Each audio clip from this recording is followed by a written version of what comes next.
and this is Miss Coulson, and we are here to Stormbreak with you today.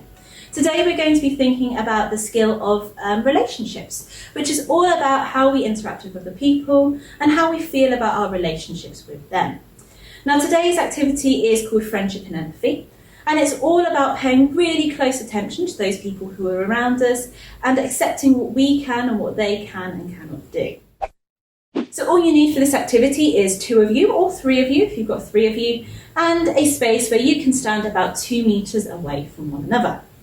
Now to start this activity, we are going to turn to face one another to keep it nice and easy, and we're going to decide who's going to be person A and who is going to be person B. What would you like, Miss Coulson? Person A I or don't person mind. B? Which one would you like? Shall I be person A this time? And I will be person B. Awesome. Okay, so I'm person A, which means to start with, I'm in charge. So all of the actions I do, Miss Coulson's going to try her best to follow.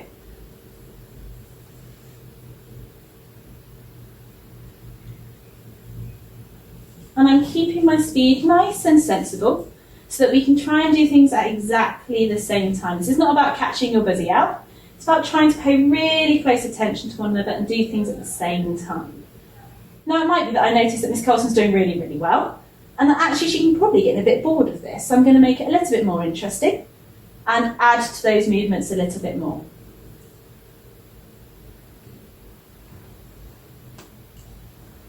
And it might be that sometimes we make mistakes, but that's absolutely fine. And it might be that your partner needs to change a movement to make it their own, and that's okay as well.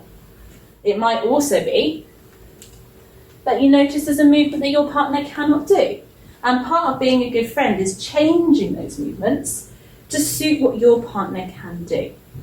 Now, every so often it's nice to switch, so person A becomes person B, and then the other person is in control. So would you like to take over? Okay. Cool.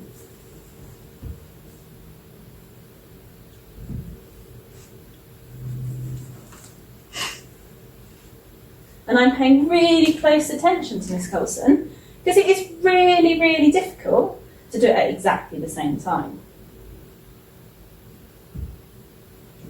And it's that close attention on our friends that really helps to build our relationships.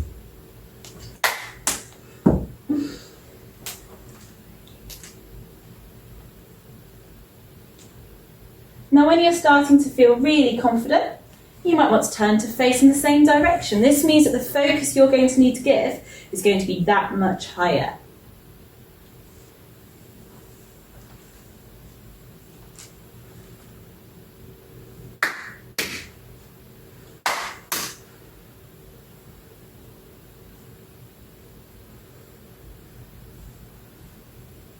And keep doing this for as long as you would like to, because actually spending that time really getting to know one another and focusing on one another is really good for developing our relationships.